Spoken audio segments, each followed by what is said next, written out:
Greg. And I'm Billy. And we're the Fuji Guys. This video, we're going to take the first look at our affordable super zoom camera called the S2950. Replaces our older S1800, 1700, 1600 cameras. Very, very popular style. Billy's going to go through a first look of the front, the back, the top, and the sides of this camera and basically show you what all the buttons do on it. So Billy, take it away. Thank you, Greg. So if we take a look at the front of the camera, it's an 18x zoom lens. So it goes from 28 to 504. The lens is a pretty fast lens. It's a f3.1 to 5.6 lens. Nice. We also see there's also a microphone in the front of the camera to allow you to record audio with it. It record HD video, of course. There's an AF assist lamp on the front, which also acts as a self-timer indicator.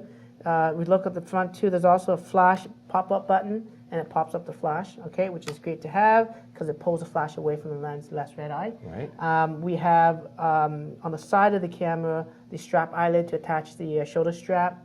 There's also the speaker to play back video on the back and hear audio.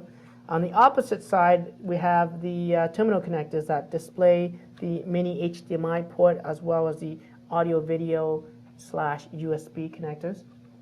And if you notice, there's a little plastic tab here. This is really for a power coupler that we use to power the cameras up at store level. So a lot of times it's not really used for everyday use with an AC adapter, of course. We take a look at the bottom of the camera. You can notice the tripod is pretty much similar, pretty centered to the camera itself.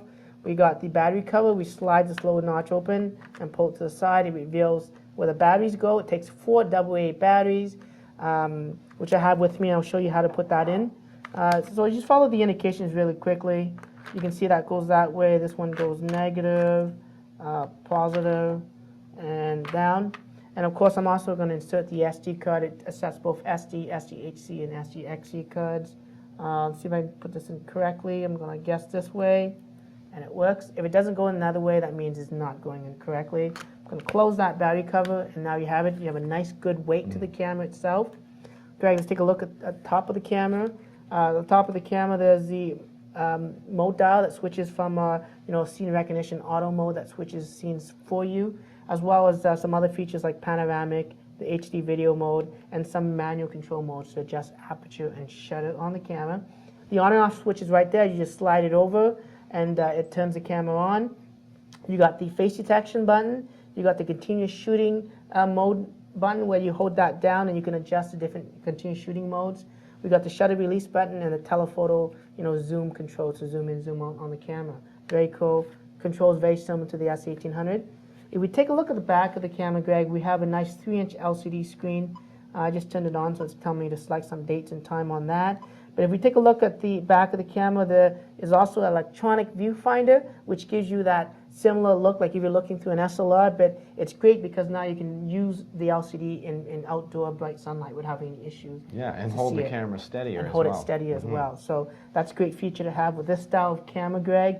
So we also have the EVF LCD switch button to switch between the EVF and the LCD screen.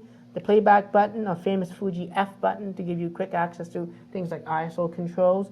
We have the display button to toggle between the different screen settings like the grid lines, taking out some of the text and information off the camera so that nothing goes in your way for if you want to use the screen to the fullest. We have the exposure compensation button, and we also have the selector button that allows you to navigate the menu systems on the camera going up, down, left, right. In between, there's a menu OK button to enter, just like the enter key actually on your camera. And then you have some quick access button that it doubles up as, so you can control things like different flash modes, the macro mode, instant delete mode, as well as sort of an instant zoom feature that's built onto the camera that does an instant zoom crop type of feature. It's kind of cool to have. So that's just a quick look at the S2950. Great. So come back to the next video. We'll tell you about some of the more advanced features like the tracking autofocus and how to use the panorama and things like that. Until then, I'm Greg. And I'm Billy. And we're the Fuji Guys.